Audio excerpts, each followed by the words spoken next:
Hey friends, so today's video is about dealing with Mother's Day when you've experienced a miscarriage or a stillbirth, or you've been through a failed IVF round. And with Mother's Day approaching here in Australia, it's this Sunday, I thought this was a great time to talk about this topic. Before we get started though, let me just say the point of this video is not to share tips with you to teach you how to hold it together for Mother's Day. That's not my intention. I don't want you to hold it together for the sake of other people. I want you to find ways that you can step towards being okay. And that doesn't mean that you're going to be okay on this day. In fact, this day is probably going to be really hard, and I want to be honest with you about that. But I want to share some tips that hopefully can help you to get through the day and to look after yourself and to manage the day in a way that's going to help you come out the other side feeling stronger and having processed some of the emotions that are going to come up for you on this day. So the first thing that I want you to be mindful of is try and go into the day being as judgment-free of yourself as you possibly can be. So this is a big teaching of yoga, not judging ourselves, not judging others, and I think it really applies to this.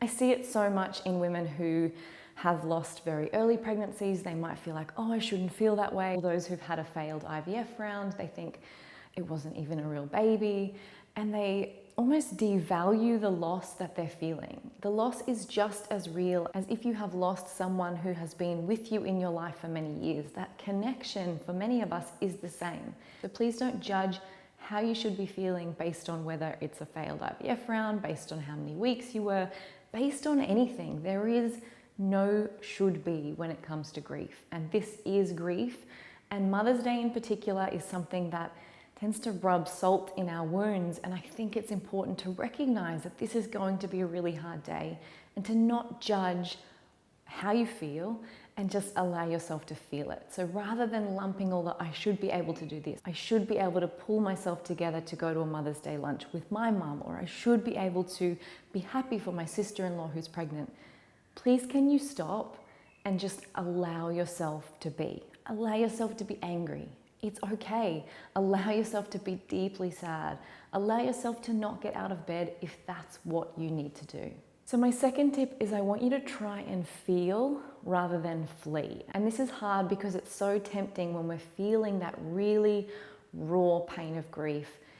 It's natural to want to run from it. We look for distraction, we keep busy, we eat our feelings, we lose ourselves in social media or Netflix, or we give ourselves lots of work tasks. We do anything basically to avoid having to just sit and feel what we're feeling. Unfortunately though, and I can speak from experience, when we cram those feelings down and deny them, they tend to pop up elsewhere. Mine tended to pop up as anger, and it tended to be misdirected at my husband. I think because he was the closest person to me, I would just, unleash. And it took me a while to unpack what was I so angry about. And then I realized that I was so angry because I hadn't actually dealt with the sadness that I felt and the anger that I felt that I had lost my babies. And once I started taking the time to deal with those feelings and doing the healing work, a lot of that anger started to disappear. So please, I know you're going to feel like you want to flee those feelings, but where possible, can you make even just a little bit of space, even just 10 minutes in your day to just find some time to just be with yourself and feel what you're actually feeling. It's going to help you in the long run, even if in the short term, it doesn't feel like the most appealing thing to do.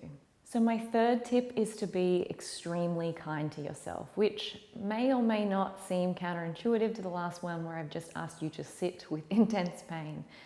But okay, after the 10 minutes is done, for the rest of the day, I want you to be extremely kind to yourself, whatever that means for you. If kindness on this day means avoiding the regular expected family gatherings that you are supposed to be at, please be kind to yourself and stay home.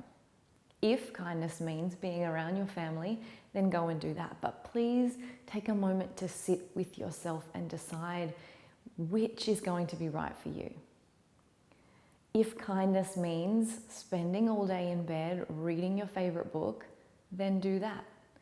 If kindness means that you take yourself out for lunch, that you get a massage, that you go and see a movie, then do that. One of the things that I found that really helped me after my losses was I wrote a happy list. And I've spoken about this before, and it was just a list of things that were done for no other reason other than they made me happy.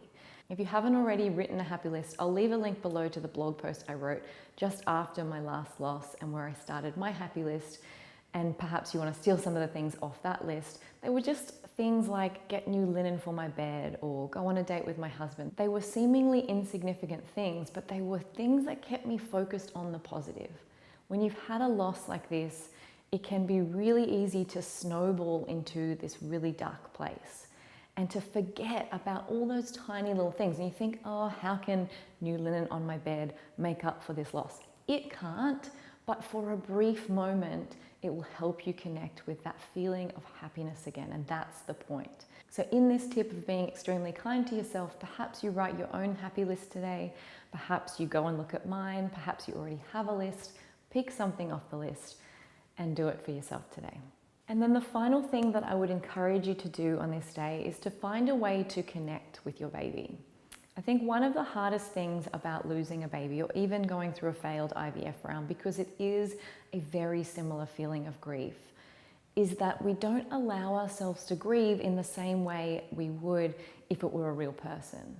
And I think we often deny those feelings because we're told you were only 6 weeks, or luckily it wasn't a living child. All of these things that just make our feelings of grief feel insignificant. And I want you to do the opposite, because it's not insignificant. It is so significant. This was your child, this was your future. And I think it's really important in your healing journey to honor that.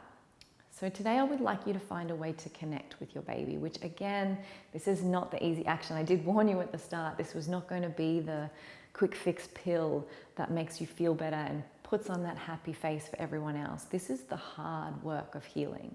So connecting with your baby can happen in a variety of different ways. Maybe it's just that you do a meditation today, that you just sit and you find that space to really connect with that energy of your baby. Perhaps you'd rather write them a letter. Maybe you'd like to hold a little ceremony for them. Maybe you light some candles and say a few words to connect with your baby. Perhaps it's simply that you do a yoga practice and just dedicate that practice at the start to your baby. Just bring the hands to heart, bow the head, and just say, I honor you with my body today. It can be as simple as that. And it is so powerful to do these things with intention, to intentionally connect with this baby that we've lost. And then allow whatever emotions come up from that intention to come up, and not to judge them, and to be kind to ourselves as we feel them, and to feel them rather than run from them. Hope that you found these tips helpful. I've actually got another video coming on Sunday, which will be a meditation for Mother's Day. So keep an eye out for that one if that appeals. And if you're interested in more yoga practices for healing from this type of grief, check out my Yoga for Miscarriage series. I'll leave some links below for you to check it out. And please just know I am sending you so much love and strength on this incredibly hard day. I know it may not feel like it, but you are so much stronger than you even know. Thanks for being here. Namaste.